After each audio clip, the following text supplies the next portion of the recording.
The Pioneer DJing 900 NXS2 mixer is the industry standard mixer, and it's also one of the most popular mixers used by DJs across the world. But did you know that there are a lot of things on this mixer which a lot of DJs don't know of or don't use on a regular basis? However, knowing these features, tips and tricks will help you in situations where you need to get away with something. So in today's video, I'm here to share my top 10 things, or you can call it tips and tricks, on the DJing 900 NXS2, and I'm here to share all of them with you guys. So stay tuned for that.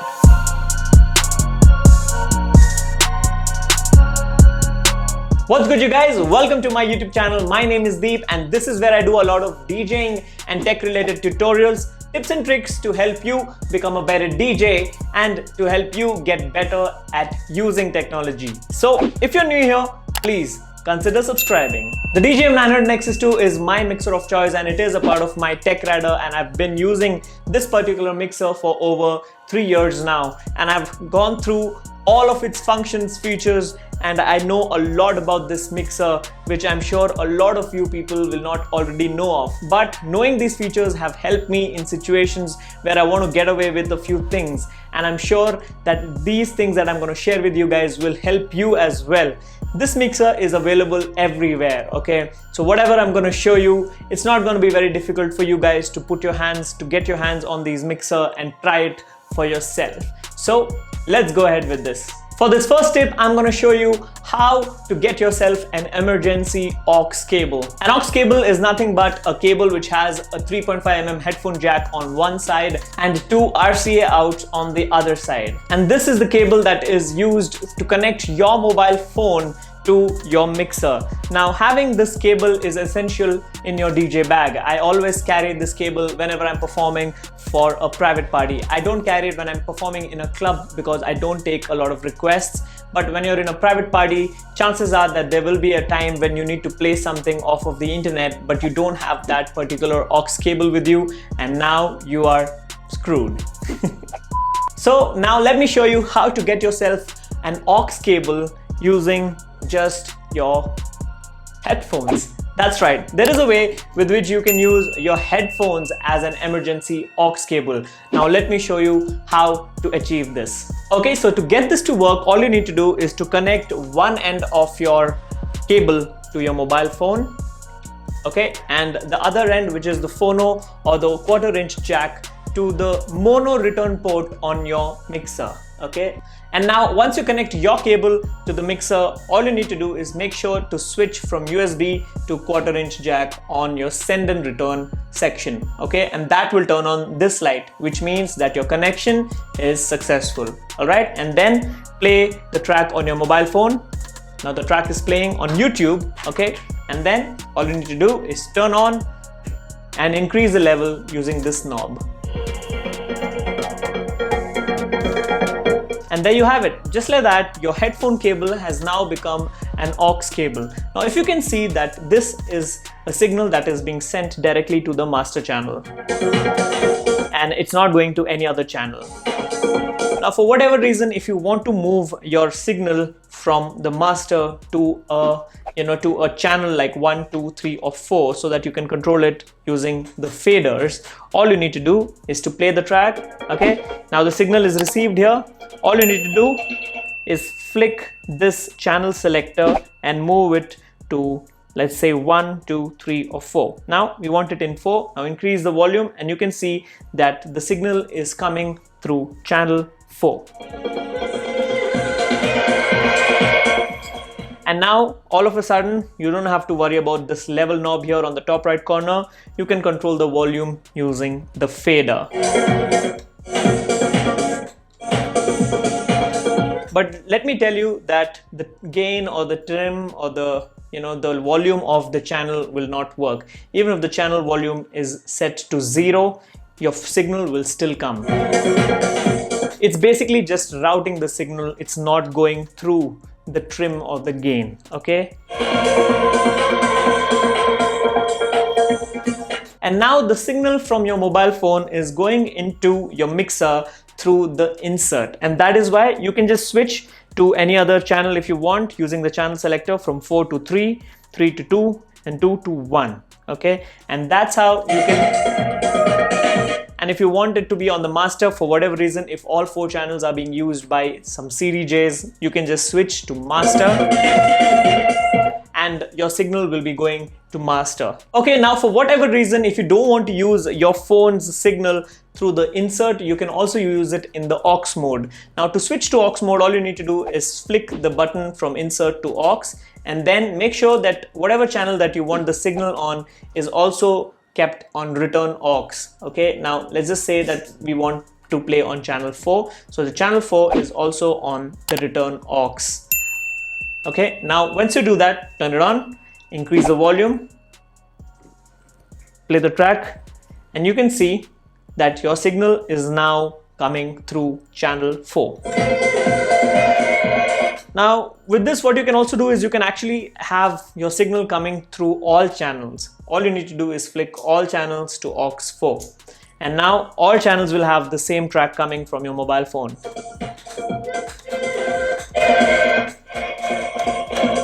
Now the signal is coming to all channels of your mixer. Alright, and that's how you can use your headphone cable as an emergency aux cable, and this will save you in situations where you have to play a track that is asked by your client. And now for the second tip, I want to show you how you can use your headphones as an emergency mic. That's right, you can actually use your headphones as an emergency microphone. For whatever reason, if you're playing in a club or if you're playing in a private party and the mic, you don't have the mic, or if the mic stops working, all you can do is to connect your headphones phono jack or your quarter-inch jack to the back of the mixer in the mic input jack. The minute you connect it, all you need to do is increase the volume and speak into one of the ear cups. Mostly it is always going to be the right, but you never know. Check, check. And as you can see on the mixer, you can receive the signal through the microphone. And that is how you can use your headphones as an emergency microphone. Now that you know this and that you know the first tip, you can actually also connect your headphones to the send and return port and speak into the mic, and you can receive the signal, or you can send the signal from your headphone or your voice to one of the channels 1, 2, 3 and 4. The quality is not going to be too good, but that's okay. In a situation where you really need to use a microphone and you don't have a microphone, this will come in handy. It's not the complete solution. It's not something that you should be using all the time. You should get yourself a microphone, but this is for emergency situations, and that is how you can use your headphones as an emergency microphone. Tip number 3. How to connect external instruments to your DJM 900 Nexus 2. That's right, there is a way to connect external instruments to your DJM 900 Nexus 2. All you need to do is to connect your phono jack from the keyboard. Let's just say it's a keyboard, or if it's a guitar, let's just say it's a guitar, and connect your phono jack to the return port, just like I showed you in tip number 1 at the back of the mixer on the mono section. Once connected, you can see that the light turns on again, just like I showed you in tip number 1. Turn it back on, put it in insert mode, and move the channel selector to one of the channels on the mixer. Let's just say we are on channel number 4. Play whatever on the keyboard.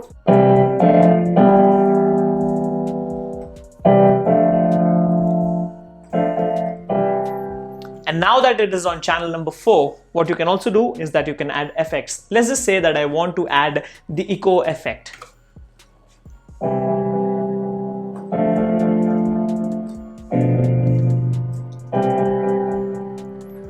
And that's how you can connect any external instrument to your DJM 900 Nexus 2 using the phono jack. And you can actually add these instruments while playing live in a club.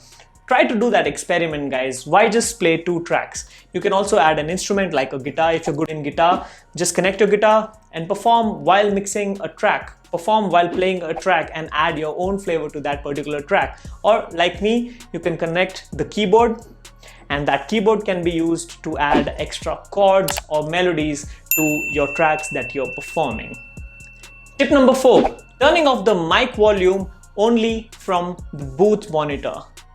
That's right guys, there is actually a way on the DJing Nano NXS2 in which you can turn off or reduce the volume of your microphone in the booth monitor. Okay, essentially what happens is every time you speak on the microphone, you cut down the booth monitor because there should not be a feedback. If your booth monitor is high, the mic picks up that signal and there is a lot of feedback on the microphone. So what you always do is that you kill the booth monitor and then you speak on the microphone, and that is how you can get no feedback. But there is a way built in the DJing Nano NXS2 with which you can turn off or reduce the volume that comes out of the booth monitor. I'm talking about the mic volume.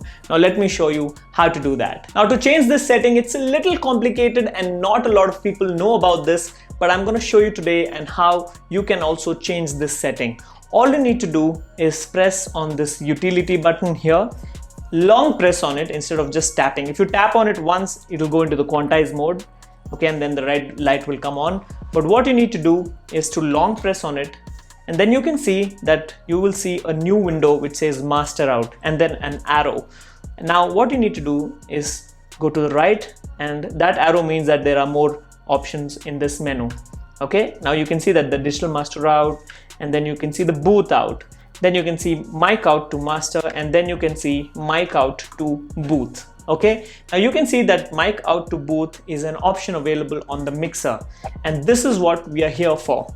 Tap on the tab button to enter this option, and then you can see that the level is shown and then the peak limiter is shown. These are the two options here. Okay, now in the level, what you can do is again tap on it, and you can see that 0 dB signal is being sent to your booth monitor. And then also you can see that on the top left here on the screen you can see a key, which means that you cannot change this setting. This is what a lot of people don't know, and that is why a lot of people don't use this function.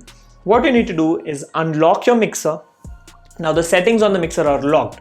All you need to do is unlock your mixer and then change the setting. Now let me show you how to unlock the settings menu in the mixer. You go back, and you go back to the beginning and then go all the way to the end, and you can see that there is a lock function. Click on the lock, and then you can see the lock is on. Tap on the tab button again, enter, and then it starts blinking, which means you can change the setting now. Now when it is on, switch back, and now it will say off. Tap on it, and now it is turned off. Okay, now without exiting the menu, just go back. Once you go back, just go back to your settings which you want to change. I wanted to change the mic out to booth. Tap on enter and then go into level, and now instead of 0 dB, I want it to be off. If I want it to be off, all I need to do is to select off. And in case I want very low volume coming to the booth, just for reference, I can put it at -18 or -15 or -12 or -9 or -6 or -3. Okay, but usually I leave it at -12 or -9. But in some situations when I don't need the booth monitor or don't need the mic volume coming through the booth monitor, I can completely turn it off. Let's just say for this instance, I want to turn it off. Go to the off and then tap to enter and then go back. And then now when you go to the level, it will show that it is off. And that is how you can change the settings, and that is how you can turn off the microphone signal going to the booth out. Okay, there are a lot of other things that you can change in this menu, like you can change the booth out level, you can change the booth out if you want it to be a stereo or a mono, a lot of other things. But I would not recommend you go through this mixer or change any settings on this mixer or in this menu, because it might cause your mixer to work or misbehave while performing. So make sure that if you are changing a setting, you should know how you did that, and if you know that you have changed the setting, you should also know how to undo that changes. Okay, so don't do this if you don't really need to. But for advanced users like me, I'm okay changing the settings because I know whatever I'm going to change, I will put it back and I will give it to them, or wherever I'm going, whichever club I'm performing. If I change this setting, okay, I always make sure that I also put it back to how it was before I leave the club. And that is how you can actually change your settings in the mixer by unlocking it, and that is how you can stop the mic signal going from your microphone to the booth. There are a lot more settings on the DJM 900 Nexus 2 utility menu, and that can be changed to suit according to your needs. But I think that requires a complete video explaining all of the menu functions and all of the features, or all of the things that you can change on the DJM 900 Nexus 2. If you're interested in that video, you can comment in the comment section below and let me know that you want to know all of the settings that can be changed on the DJM 900 Nexus 2, and I will make a video about it and I will share them with you all. So don't forget to subscribe to my YouTube channel if you want to see that video, and click on that bell icon to get a notification when I upload that video. Tip number 5, changing the talk over function mode.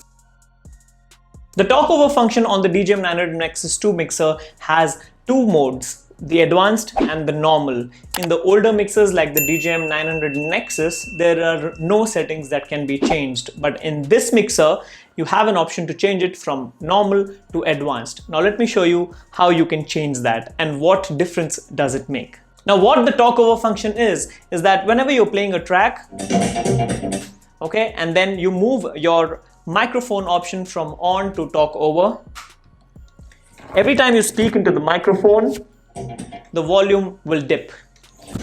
Check 1 2, check 1 2.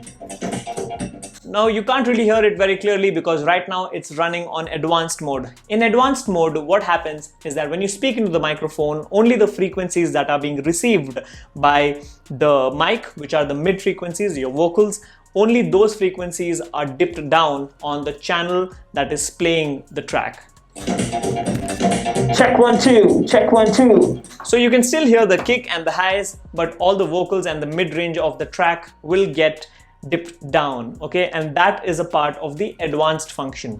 But I don't really like this function. I always keep it in on, and then every time I'm speaking on the microphone and if a track is playing, I just reduce the volume and speak to the crowd, and then I put the fader back up like normal.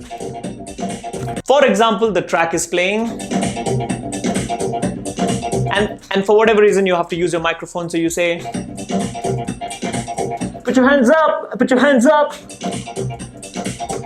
And that is when you cut down the volume and increase the volume again.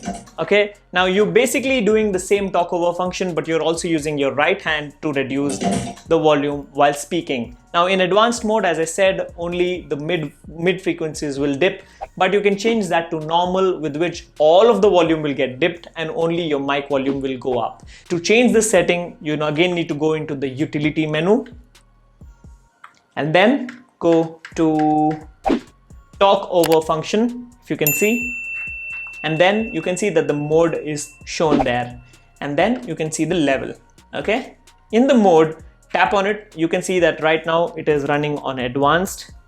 Tap on it and change it to normal. Now when you change it to normal and when you're playing a track, when you speak on the microphone with the talk over on, the entire volume will go down except the microphone. Check 1 2, check 1 2. Check 1 2, check 1 2. Okay, and that is the difference between the advanced mode and the normal mode. I personally still like the normal mode because in the club the volumes are really high, and when you're using the microphone, just reducing the mids are not always enough, and so you end up using the fader. But if you put it back to normal mode, whatever you speak and whenever you speak, the volume dips down for that moment. Check 1 2. Mic testing. Whatever you speak on the mic is heard by the crowd, and the volume of the music still remains in the background but not completely off. Just the same way you would use your fader. And that is how you can change your talkover mode from advanced to normal. Tip number 6, changing the effects BPM and different ways of doing it. The DJM 900 Nexus 2 does a really good job of determining the BPM of the track that is currently playing, and it actually displays that on the top of the mixer on the effects section, but a lot of times it is not accurate. Okay, now for instance, I'm playing a track which is at 130 BPM, but the mixer is showing that it is running at 129 BPM. okay, if you can see it on the screen. But I want it to be on 130 BPM because using the effects with the correct timing will actually make the sound better or make the effect better. Playing the effects or playing with the effects rack with the wrong BPM or wrong timing will not give very good results. So it's essential to make sure that your BPM or the timing of the mixer is always correct. So now that this track is at 130 BPM, one way to change that is by, a lot of people already know this, is by tapping on the tap button and following the beat. And it takes a while before you get it to 130 BPM because you need to constantly tap it for the computer or the brain of the mixer to determine that you're actually trying to tap at 130 BPM. So it takes a couple of taps, and that is how you can change the BPM of the effects using the tap button. But there is another way to actually change the BPM, and that is by using the time knob on the mixer, which is at the bottom right corner just above the level depth. Okay, now the way to use it is by pressing and holding on the tap button and then just rotating the knob, and as you can see, the BPM is changing from 115 to 124 to 130 or whatever. So now that my track is playing at 130, and if the mixer is showing any other BPM, all I need to do is long press on the tap button and change the time and bring it to 130 BPM and then let it go, and it will remain at 130 BPM all the time. Now, this function is really helpful if you really want to use the effects in the right way. Now make sure that every time you use effects, your timing is right and your BPM is also correct. Your effects will sound a lot better than usual. Tip number 7, using the X pad to trigger the effects instead of the on-off button on the mixer. Now the DJing Gear I NXS2 has a lot of effects built in, okay? And every time you want to use an effect, usually what people do is that you select that effect and then you select the desired channel and then you increase the level and then you press the on-off button to trigger the effect. For example, let me show you how the echo sounds. It's called a post fader effect, and that is why when you put the fader down, it still functions, okay? And that is how you use the function or use the effect, and by turning it on using the physical on-off button. But what a lot of people don't really know is that you can actually just use the X pad to trigger the function or to trigger the effect that you're looking for. Let's just say that this track is playing and I want it to have an echo of 1 beat. And the minute I press on the 1 button or tap on the 1 number on the X pad, the effect is triggered automatically. I don't have to press the on-off button. Okay, and that is how the X pad can be used to trigger. You don't have to press the on-off button. I generally like to use this the effects using the X pad. I don't normally use the on-off button because I know that it will be always on time. Okay, now one way to use the on-off button, or one way you would want to use the on-off button, is when you want to have a constant effect throughout a long section of the track. Like if the complete drop needs to be echoed out, you can then turn it on and then just mess with the other functions. But I don't like to use it that way. All I do is I hold down the button or hold down the number or the desired beat value that I want to have the effect on, and then it works.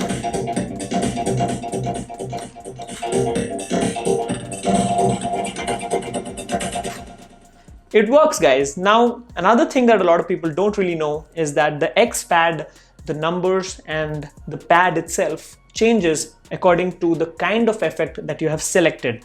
Now, if you notice, while it is an echo, all the numbers are lit up, okay? Now, if I change it to, let's say, spiral, the numbers are no longer lit. Only the pad at the center is lit. What it means is that now the 1, 2, 3, 4 functions won't work, but it will run as a X pad. And all you need to do is slide your finger left to right and your effect will run according to that. Now you can see that when you change the effects, the X pad functions also change. For spiral, you have just that bar, For reverb, you just have that bar. For trance, you have all the numbers.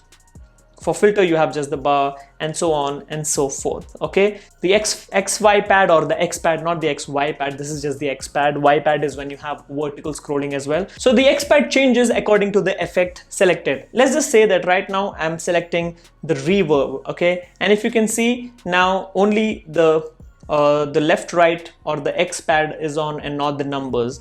If I just play a track, the reverb is functioning, and if I use my finger to modulate, or now in this function it is working as a filter, high filter, low filter, or in between. You can actually use your finger to just trigger the effects, and each effect on the mixer has a different function on the X pad. Now the next time you're on the mixer, try not to use the on off button and just use the X pad. You will definitely have a lot of fun because you will have a whole new dimension of controlling your effects. Tip number 8, using the effects as a sampler.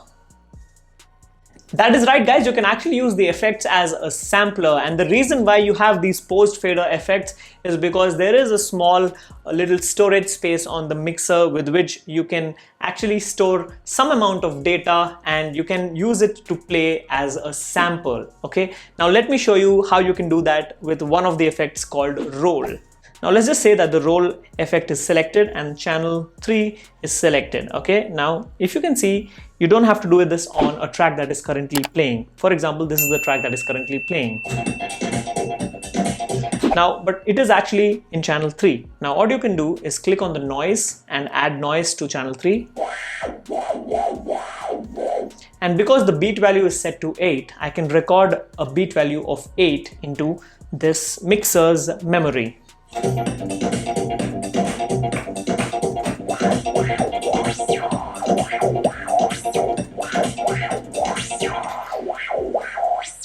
And that is just recorded on your mixer's memory.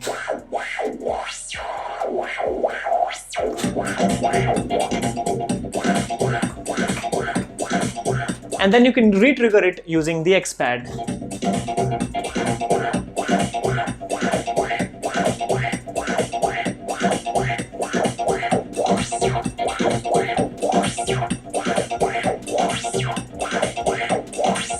Now for whatever reason, if you don't want it on channel 3 and if you want it on channel 2 because you're using channel 3 for something else, you can actually do it on any channel, and your effect or the recorded bit that you have recorded will move to that channel. Let's just say move it to channel 2. Okay, and now it's on channel 2.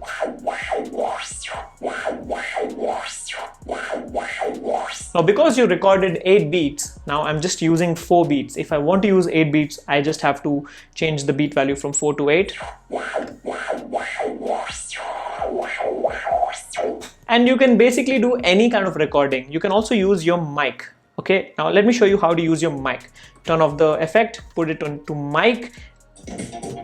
Now the reason to play the track is only to have the timing, okay? And then turn on the mic. I don't have a mic right now, I'm just using my emergency mic, the headphones, connect it, check 1, 2, playing the track and recording at the right time.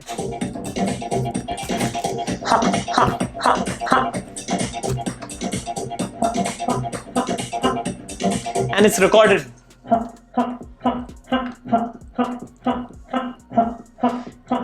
You can say anything on the mic and record that. Say hey, hey, hey. Say hey, hey, hey.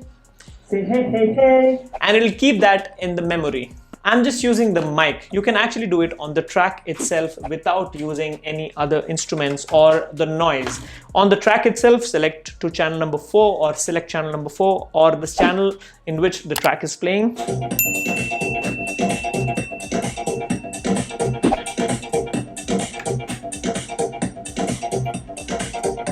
If you can see, that section is recorded and it's playing in the loop. Move it to channel number 3. And change the X pad value or the beat value using the X pad.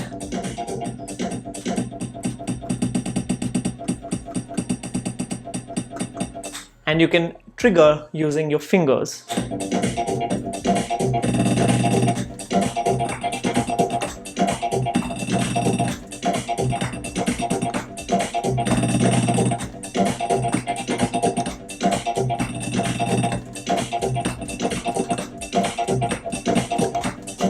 so on and so forth. You can actually use this function to do some creative edits while performing, and that is using just the roll function. You can also do this using the helix function because that also records a bit of what you record in it, okay? And I will show you that in some time. Number 9, creating unique sounding effects using the helix effect. On the DJing Gear NXS2, you can create unique sounding effects using the helix function or the helix effect on the mixer. Now let me show you how this effect sounds.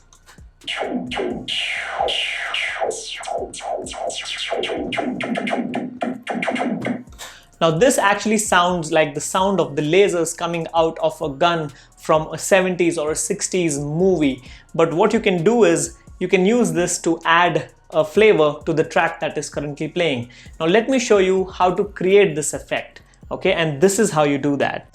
Now all you need to do is select the helix effect on the mixer and assign it to your desired channel. For this instance, let's use it on channel number 3, and then activate the noise function and add the noise. Now that the noise is added, all you need to do is record that sound, and then what you have to do is switch from helix to vinyl break to stop that sound. Okay, and now the sound is stopped. Now just use the X pad to trigger the effect. Now if you're not happy with the sound, you can actually change that using the color knob. Increase it to high and put it to high, and then